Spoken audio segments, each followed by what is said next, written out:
Dia benar-benar melempar seekor babi gemuk kecil ke dalam kolam untuk menarik ikan.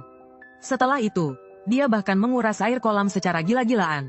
Semua hanya demi menangkap ikan besar yang tersembunyi di dalamnya. Sebenarnya ikan apa itu, sampai-sampai dia rela mengeluarkan modal sebesar ini?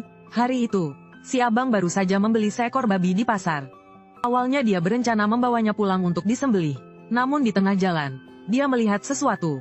Sebuah kolam kecil yang samar-samar menyembunyikan banyak ikan besar. Tanpa pengorbanan, tidak ada hasil besar. Tanpa ragu, dia langsung melempar babi liar ke dalam kolam sebagai umpan.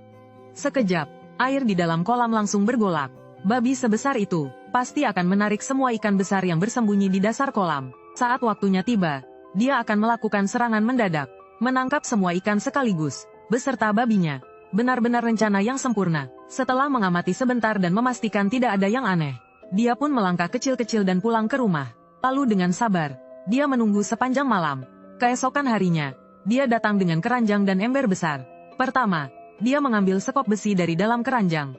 Dengan hati-hati, dia menjulurkan lehernya untuk melihat keadaan di bawah air. Tak disangka, babi kecil yang dia lempar kemarin, hanya tersisa ekornya saja. Tampaknya hanya ikan raksasa yang bisa makan sebanyak ini. Terlalu bersemangat, dia langsung melompat ke dalam sungai. Dengan sekop besi, dia mulai menggali tanah di tepi sungai. Dia ingin menggunakan tekniknya yang telah dilatih selama 2,5 tahun, untuk membangun bendungan kecil di tengah sungai secepat mungkin, agar ikan besar itu benar-benar terjebak di dalam. Sambil menumpuk tanah, dia juga menginjaknya agar padat. Setelah memastikan bendungan kecil itu cukup kokoh, dia pun segera beralih ke tahap utama. Dia mengeluarkan selang penyedot air yang besar dan tebal. Salah satu ujungnya dimasukkan ke dalam air. Ujung lainnya dihubungkan ke pompa air dan mulai menyedot air.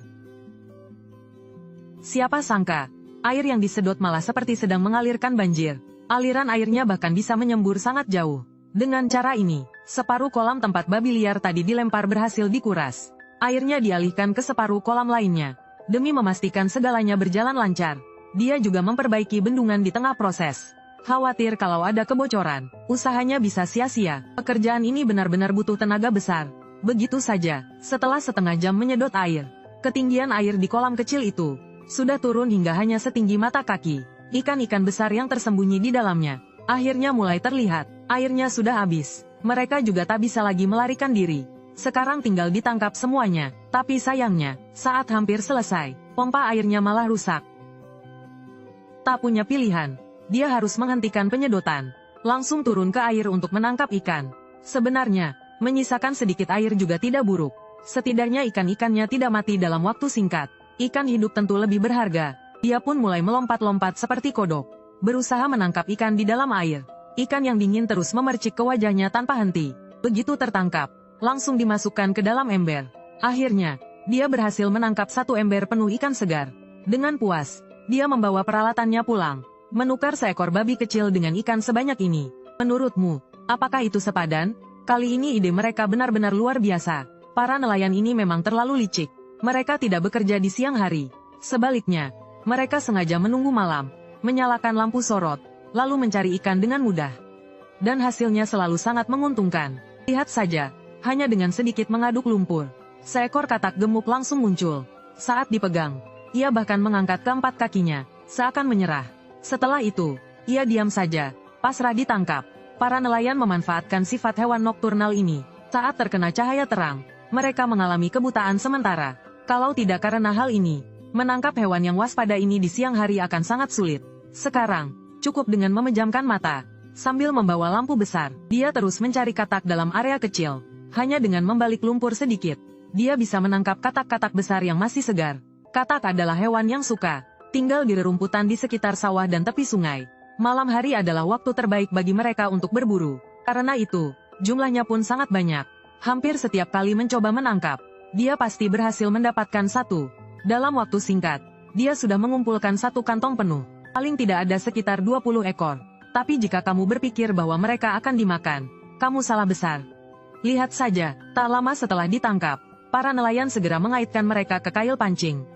Meskipun dalam cahaya terang mereka tidak bergerak sama sekali, begitu masuk ke dalam air, mereka akan berontak dengan hebat. Dan itulah umpan terbaik untuk menarik ikan besar. Begitu saja, katak itu segera dilempar ke dalam kolam. Lalu dia mulai menggoyang-goyangkan joran pancing. memancing katak agar melompat dengan liar, untuk menarik perhatian ikan predator. Setelah merasa waktunya sudah tepat, si nelayan pun pulang untuk tidur. Keesokan paginya, dia kembali ke tempat memancing kemarin untuk melihat hasilnya. Saat ini, joran pancing masih tergeletak di atas air. Sepertinya tidak ada yang aneh. Tapi begitu mencoba mengangkatnya, ujung joran terasa sangat berat. Jelas sekali ada ikan besar yang sudah terjebak. Dia harus mengerahkan seluruh tenaganya untuk mengangkat ikan itu dari air. Ternyata, ikan itu hitam pekat dan licin. Bentuk tubuhnya mirip ular gemuk.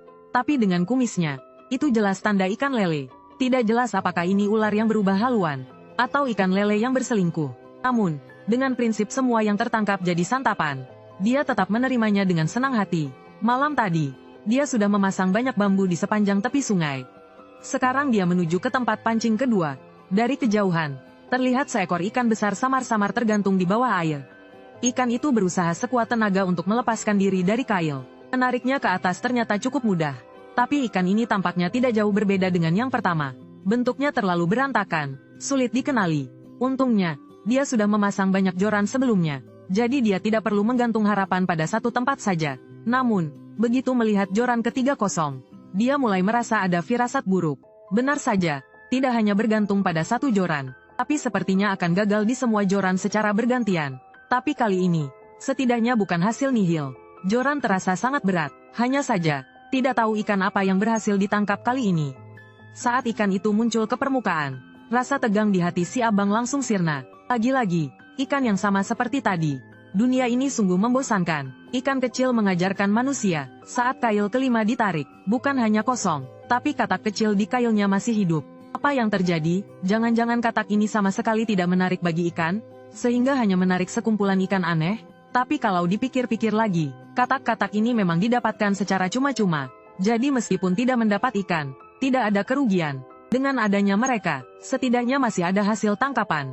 Sekarang pertanyaannya adalah, sebenarnya ikan-ikan ini spesies apa? Ada yang ahli di sini bisa menjelaskan? Kalau merasa seru, kasih like ya.